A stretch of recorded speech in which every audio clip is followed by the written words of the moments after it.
Hi, I'm Jenny Miller, and I'm going to tell you guys how we set up keys here at Redeemer.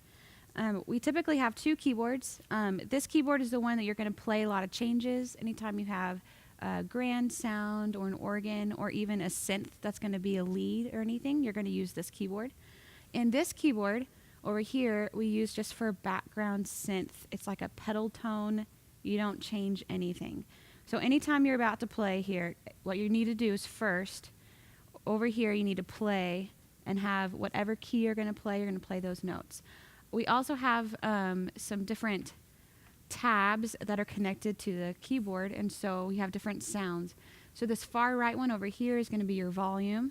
And what I'll do is if I'm going to play in the key of C, I'll play my C chord, but there's no sound because the volume's down. And then I'm going to come over here, and I'm going to bring it up.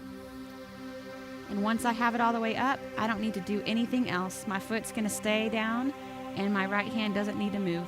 And so then I'll come over here and use this pedal and be ready to play whatever chords I need to.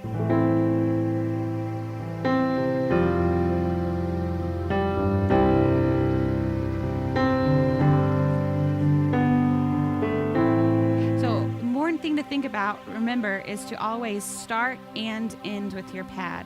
And don't take your foot off, because if you do, the sound goes away. It's easy to come back and do it, especially if the whole band is loud. You might realize I might have picked up my foot.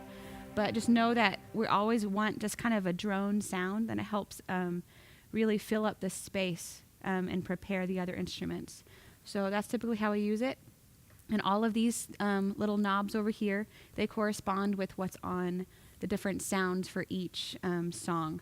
And so as we come over here with the computer, you're going to use the arrow button, and that's going to change the songs, and each song has different sound and patches that we use. So as soon as I press the arrow and do the different song, it's going to come to a different patch and different sounds. So if I press the arrow for the next song, you hear we have different sounds. And you can always adjust. If you don't want just a grand, you could use an organ instead. So I changed the patch by pushing down the grand that's connected to that and then pulling up the organ. So any control you're going to have in sound is going to be in these knobs over here. This hand is going to be for just sustain. Press it once. Make sure your foot's down. And over here, you can play around. So we're great.